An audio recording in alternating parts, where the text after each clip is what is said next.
So good day mga idol. So for today's video, magpapalapad na naman tayo. So we're going back to back naman, back to back workout. So sa mga hindi pa nakapalo dyan mga idol, papalo naman ang ating Facebook, tsaka pa-like na rin ang ating video, at kung medyo okay lang, pa-share na rin ang ating video. Thank you so much. So ginawa ko dito lag 4 sets, then 12 repetitions, and failure lang. After nun, nag-ano rin tayo, nag-reverse under hand grip tawag dyan, pero T-bar row pa rin gamit natin. So back pa rin yan mga idol. May tinatarget lang tayong muscle dyan sa back. So yan, bali 4 na sets din ginawa natin dito. Kailangan na natin dito tamang form, tamang hatak, tamang bigat lang, yung kaya lang para makapag-form tayo ng maayos. At least kung di naman siya gaano mabigat, dagdag na lang tayo sa repetitions, doon na lang tayo bumawi.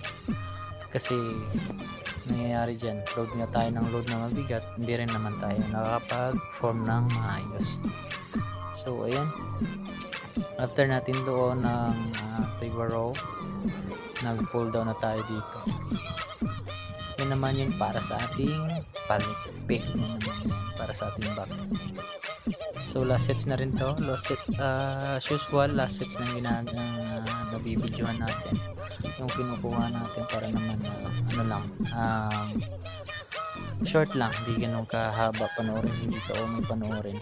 So at least may lang tayo, may idea lang tayo sa ating back workout kung sakaling mag-workout kayo, kahit sa home workout, at least may idea lang kayo sa forms natin especially.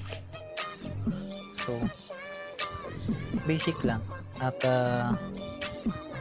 pag minsan kasi napapagod din tayo, hindi tayo makapag-workout na maayos, pero yung utak natin gustong mag-workout. So kung mapag ganyan, pahinga na natin mga idol, huwag na natin ipilit. Rest na lang natin, isipin mo na lang kasama yan sa bodybuilding, yung pagpapahinga, kasi para yun sa pagpapahilom ng ating mga muscles. Kailangan natin yan ng rest. Then yan, yung isang pull down ko dyan, yan yung ginawa ko dyan, yung tawag dyan, basta ayan lang, kalimutan ko yung tawag dyan, basta para din yan sa ating back workout.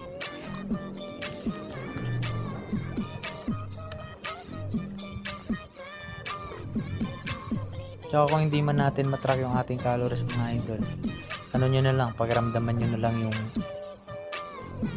natin, yung kain natin, kung healthy ba, kung hindi pa naman tayo sasali, kung baga hindi pa naman tayo ganun strict sa diet. Baga lang, check lang yung mga pagkain na goods, healthy, kahit marami yan pagkain, less healthy, okay lang yan.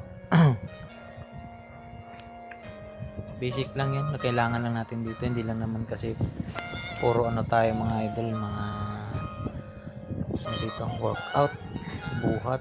Kailangan din natin ng nutrition na sobrang pasok na pasok, yung healthy na healthy. Yun yung kailangan natin sa number 1 yan, na natin workout yung ating cravings yan.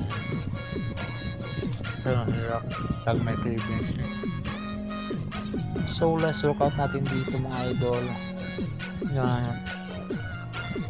from high to low naman to, pull down tawag dyan. Kalimutan ko na yung mga workout kasi ilang hindi na ako napag-workout, hindi na ako napag-vlog. So hanggang dito lang mga idol natin vlog muna.